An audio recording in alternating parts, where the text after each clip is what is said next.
Good morning. We have Mr. His Excellency Ambassador of Norway to Republic of India and concurrently to Bhutan. His Excellency Hans Jacob Frydenlund is on a short visit to Bhutan with his delegates. So, Excellency would like to speak mostly on climate, change issues, some of the common issues that is facing the world is facing, including Bhutan, and also perhaps some examples from Norway to give you that global perspective. So with this, I would like to once again welcome, and then I'd like to leave the dais for you. Thank you.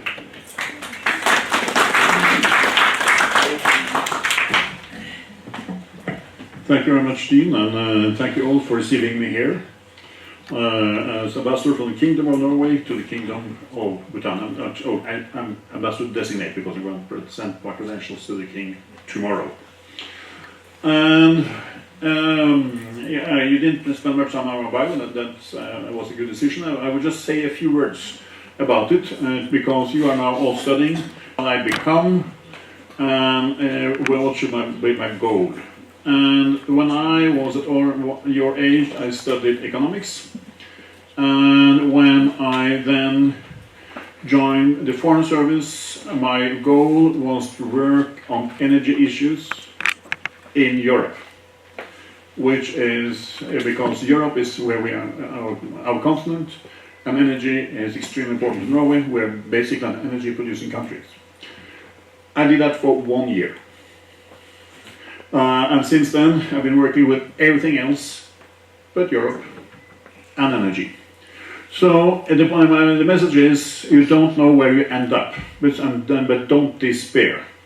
The knowledge you bring with you, the faculties you bring with you can be of help and assistance for whatever. And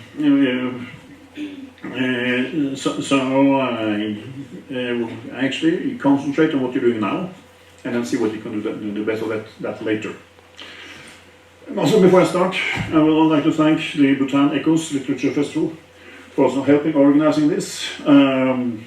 We have been a partner with the festival earlier, and I'm very happy that one of the most distinguished Norwegian authors, Alan Lo, has agreed to come here to the festival in the beginning of August. He's a very entertaining, original, an excellent author, and I would say quite a funny person. So that would be excellent. So I've been asked to talk about environment and also about international politics and the position of a small country there. And I haven't prepared a very long speech because I'm coming from far away. So I don't know very much about Bhutan. I've been trying to read myself up before coming here, preparing. Norway is from far away. I'm not aware of what your knowledge. So I'm completely dependent on your questions. So that's I will make a small introduction, and then I can be able to talk for hours. But where I'm going was also depending on our conversation. And I also are eager to hear about your viewpoints, because that one is what I will bring back with me from when I'm going to actually report on what is Bhutan like when I report back to my ministry.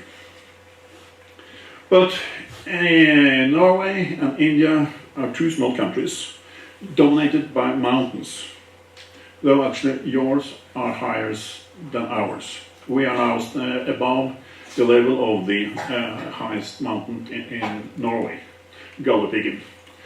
But what is then common is that we don't have that much arable land, and we have a lot of forest, we have a lot of actually rocks, and we have a lot of water and then hydroelectrical power.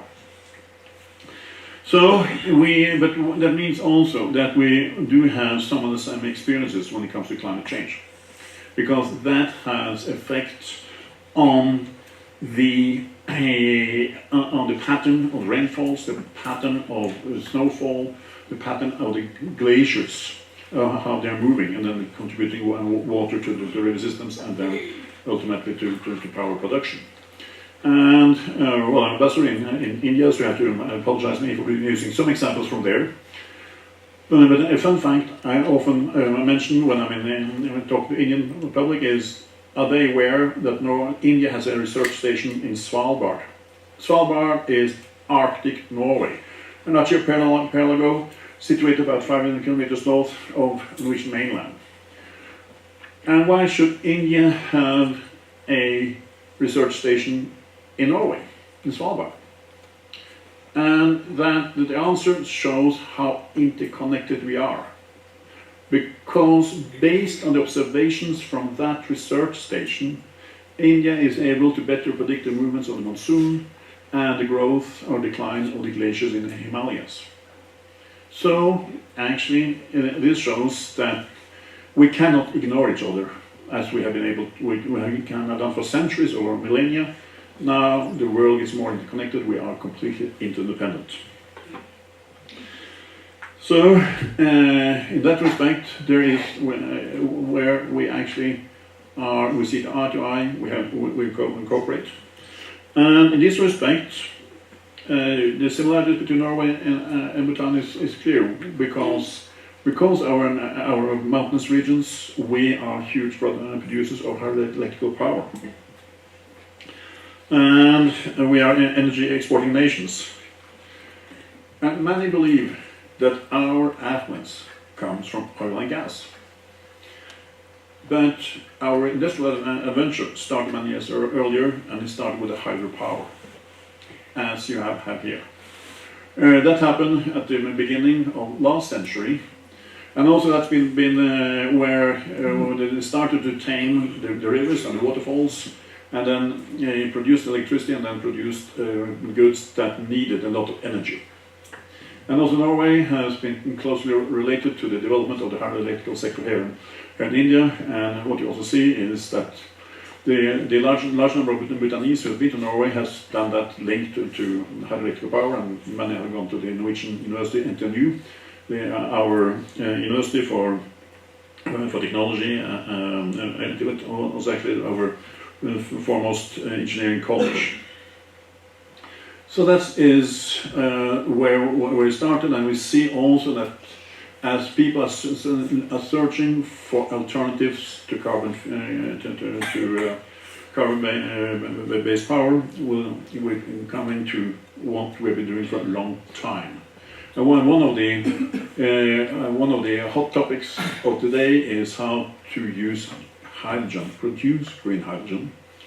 And that's actually a place where Norway has been for a long time, because based on hydropower, we started to produce green hydrogen a century ago. The biggest plants ever built to make green hydrogen were built in Norway. But in the 70s, they became unprofitable and were closed. But now this is coming again, but there's also something. When we have this, India is now looking at how to produce green hydrogen. Their problem is that they don't have the hydroelectric power, or actually the green power needed to make the hydrogen. So that's maybe something we can look into. But we see that the climatic change has consequences, big and small. I will mention a small one. I'm very fond of skiing. And when I was a teenager, we had 130 days where I could go skiing in Oslo a year. Now we have less than 90. That is, within my lifespan, my favorite activities has been curtailed with 40 days a year, which I regret. That's a small one, but that's a graphic one. And this week we have to come to be aware of another grim record, because we were able to assess that the levels of CO2 measured in the atmosphere in last year, in 2022, being 50% higher than in pre-industrial times. And this is increasing rapidly, and it shows how urgent it is to take steps to reduce emissions. And Bhutan, as a country in the Himalayas, is particularly vulnerable for these changes. But as I mentioned, climate change may affect countries and regions in different ways in various parts of the world. Changes in rainfall is disrupting food production, either through drought or flooding. And there's no doubt that we still have a long way to go before our common efforts bring us on track with the 1.5 degree goal. Our pace of climate action does not match the pace with which the climate is changing. So we've been working for several years on nature-based solution to climate change in close connection to livelihoods. But there is a challenge. You know, we have been grown accustomed to actually a lot of use of energy. And we can brag that actually all electricity in Norway is green because we have all that hydroelectric power and we're able now to expand into wind. But still, the emissions from Norway are high, and we need to bring them down. And that means we need to change lifestyle, and that is costing, and that is some of the major political discussions we do have in Norway now. The developed countries are facing this, well, they don't emit that much carbon dioxide, but they need more financing to be able to actually achieve economic growth without producing new emissions. And there comes the issue of climate financing. And there I want to brag a little about Norway. Norway is one of the 3 developed countries that actually produce our fair share of the $100 billion annual target that was made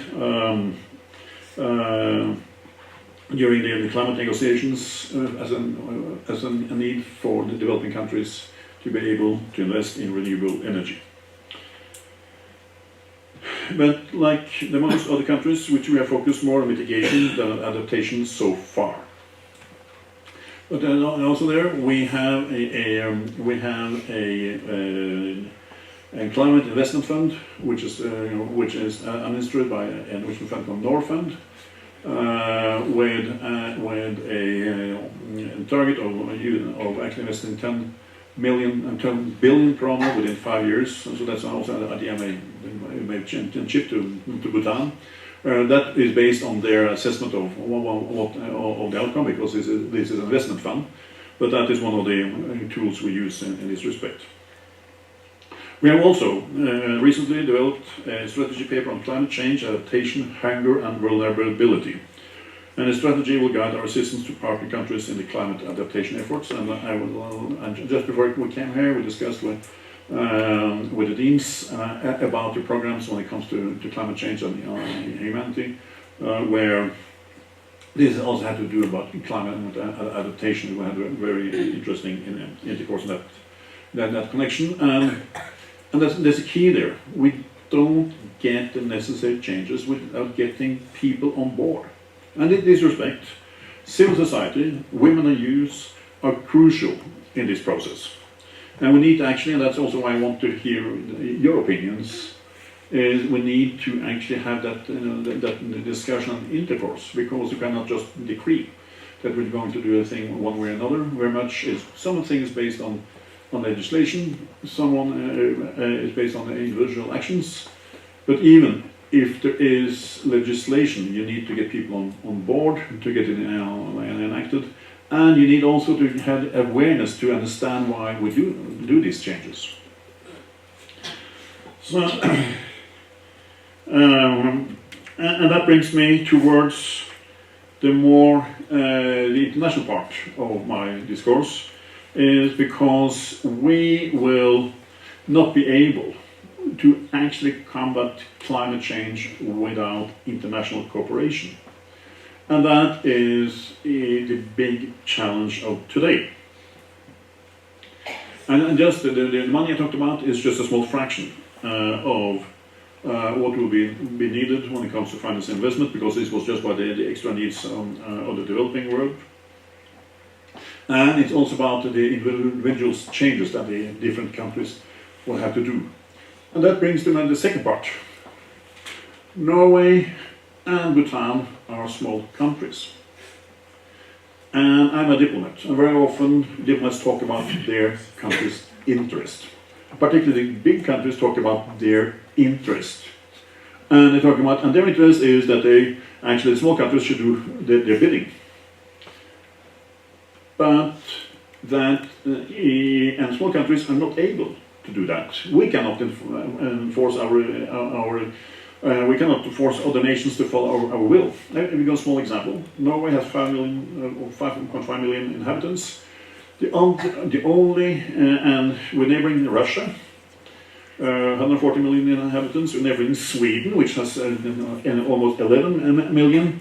So there's no one actually where we can say bully, and if we want to bully someone, that should be Iceland. They are just 350,000 inhabitants, even smaller than Bhutan. But they, any country, even if it's small, may be big in something. And Iceland is big in fisheries. So, and the interest is so strongly linked to fisheries, and what we are, if we get into conflict with Iceland, is about fish. But that's just one of our industry, that is their industry.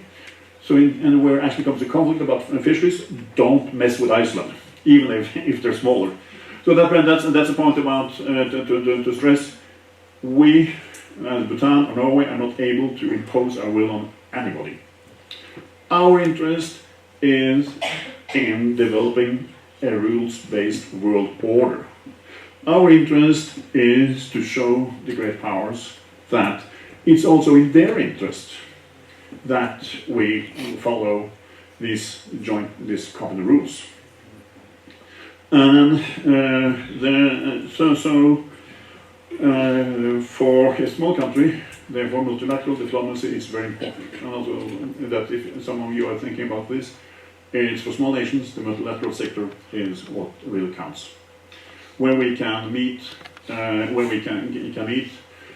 defend our interests and show actually what are the common interests, because we will not get the big powers to yield. We need to convince them, and only the convincing power which we do have. And but climate change is really an example where diplomacy is not about pursuing your country's interest versus other countries' interest, but where actually we're discussing how to pursue our common and joint interest. Because if we are not able to cooperate, it doesn't matter if United States or China, actually you will lose. You need to work together. You need to work together, and therefore you need to respect each other. That is, and I would say also in other aspects, this is correct. We have, for first time in the Second World War, a major war between Russia and a country in Europe, Ukraine. Russia made they attacked unprovoked, illegally, believing that they can impose their will. And but what happened is that by doing that, they are undermining their position towards even bigger powers, United States, China, and maybe in the future even India. So it's not to actually use brute power undermines your position. And that's also what the United States has experienced during the several wars. They may be the most powerful military power in the world, but you may not get the results you want by using that power. So that brings me to so that's the point of what are small countries' interests, where do Norway and Bhutan have interests together, and where it's natural that we cooperate in a global setting. So we have working on a common platform to talk and act together. And when it comes to climate change, the Paris Agreement is central, and several UN organizations like UNEP and UNEP help support countries in implementing measures. However, this does not mean that UN organizations are always perfect or that dialogue is easy. The discussions in the upcoming COP28 in United Arab Emirates is expected to be very challenging, but the alternative to working together is failing together. No one is exempt from the challenges that climate change is bringing us. Standing here, I see clearly that while this challenge is important to me, but it's actually your very future that we're discussing today. I'm a man of 64. You are youth of 24, having a full life ahead of you, just like my children. So, this brings me to the end. Is we have a huge challenge in front of us. It's easy to lose faith because the challenge is so enormous. But I think we should also ask for opportunities. Thank you for listening to me, and now I want to hear your views about what is important and how to find good informed way forward, and also any other questions you may have to me here. So thank you very much.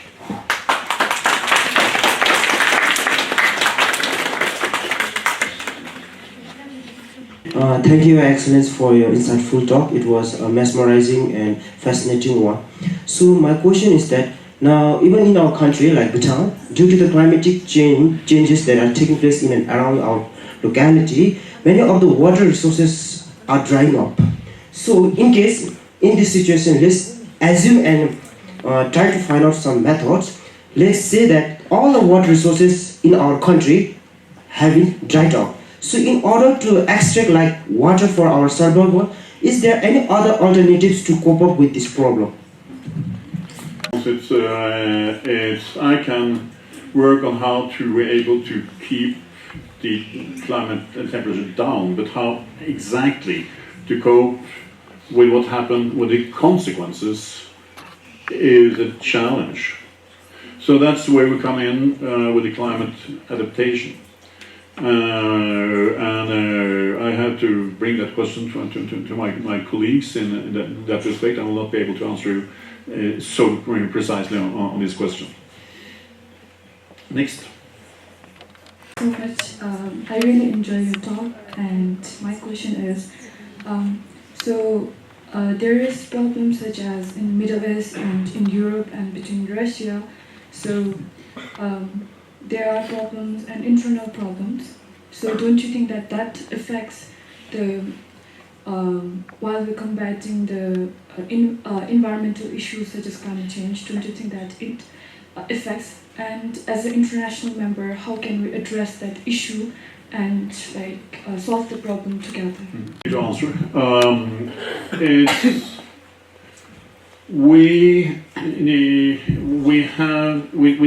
there is an awareness globally about the need to solve the problem of climate change. But there is a multitude of different challenges in that respect. And one is that we see, let me make one step back. The Second World War made that the world concluded that we need to have global institutions that are able both to prevent war and to help to develop international law and also help to also create development in the world. These institutions got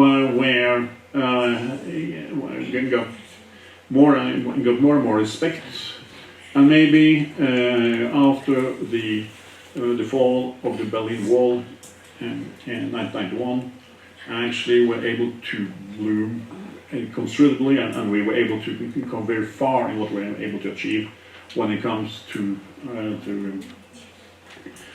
joint actions. And then we see that in recent years there's been more and more question marks about the international institutions, about how they're functioning, the need to reform, and also and thereby undermining our ability to get where we actually want to come. And we also see that people are experiencing the changes, but also that leads to a lot of different political debate in different countries. So that means that we have a challenge there that is to maintain the structure of international organizations, the respect for the decision of international organization and the respect for international law. And we can only do it by not losing faith in international organizations and by keeping working that we get the necessary results. And we also have to remember that the UN system has very little ability to bind its members. So it has been done by convincing. So there's also a part of bringing that debate on the table and do the convincing part of it, and that's very much also a job for small nations. And that's where actually we can do what you can do, but also we need to think about what are we able to do as a small nation. So we cannot change the world alone. We do it together, and then focus on where we can actually act and do something in this respect. So and we don't have any other choice. We need to do it. So there's one saying, oh, the UN system is not working. Well, if it's not working, we need to fix it. The IMF is not working. Well, in that case, we need to fix it. The World Bank is not working. In that case, we need to fix it. And then, as long as we don't have fixed it, this is what we have to work with. We cannot say it's not working. It's not the best we can get, and so therefore we cannot work through it. No, it's as good as it gets. That is what you have that we need to work on. That would be my answer to your question. Good morning, Your Excellency. So my question is, like, Norway being one of the smallest countries as Bhutan. So I was just thinking, Norway have carbon taxes and trading cap systems where it's reducing the emission of the gas. So I was just wondering that these things are affecting the private sectors, like business or things, and even the low-income people. So I was just thinking how the officials of the Norways are trying to solve this problem. If there's a way we can also apply in Bhutan. Mm-hmm. One way is an efficient way of going. The challenge is to find the right level, and also the way of collecting it well enough. So one of the reasons why, for instance, Norway is the country with most electrical vehicles is that we have also quite high tariffs for petrol, which has actually cost more, which even before starting to impose carbon taxes was high, and then use tax incentives to promote electrical vehicles. So we are now 50% electrical vehicles on our roads, and it's going rapidly away. But the challenge is that we need to find a way to price energy correctly. And energy globally is quite cheap. That's why carbon taxes are needed at the same time as we find other ways of doing it. And that is part, and it sounds easy in theory, but when we experience the problems, actually the challenges, you get people also to change perspective. Not due to energy to carbon taxes, but due to the war in Ukraine, prices of oil and gas skyrocketed in Europe. The result was the price of electricity skyrocketed. The result of that was the price of electricity in Norway skyrocketed because we export electricity to the continent. And then suddenly we were exposed to a situation where electricity cost something. We took it almost, it was not free, but we almost took it as free, and suddenly you're locked into a situation where your consumption pattern hurts when the prices are increasing. leading to that political discussion. And that's important where people like you, who are actually studying environmental questions, are able to go into the debate and think about how do you get the best smooth transition, which arguments do you need to do in a political debate that follows such a situation. We need to reduce the emissions, so this can be done by switching to renewable energy, but also by lowering the use of energy. And as it is now, we need to in the developed world, we need to lower the consumption, the emissions so much. We probably also need to change patterns of how we are living. That is a challenge, and that will also be probably here. You will need to change some of the patterns of living, and that's your challenge to actually find out how that can be done the best here. As also your co-students in Norway will have to find the patterns in Norway. What is your objective? Do you want to use the subjects you're studying here?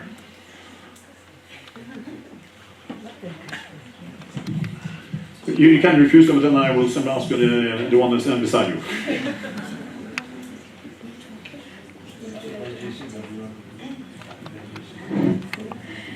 I think the students who are pursuing environmental management, after we are finishing with our studies, we will gather knowledge which will help to transform this world. And I say this not in a very cliched manner, but because I really believe it. We can do that.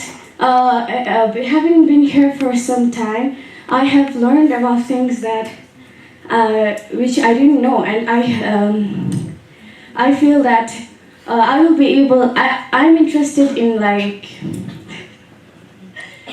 imparting the environmental literacy among people, because I think if people are able to